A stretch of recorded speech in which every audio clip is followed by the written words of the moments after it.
জিকির করা হয় ওটাকে বলা হয় জিকিরের জুলুস।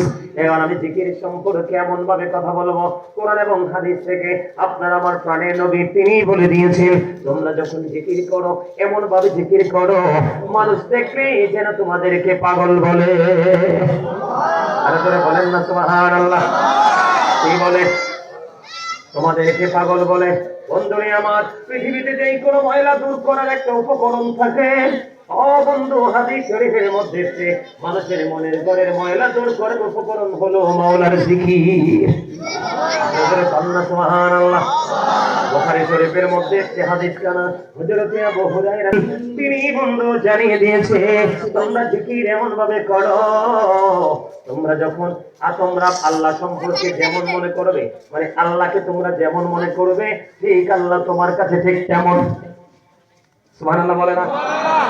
আপনি যদি মনে করেন হুজুর আজকে আমি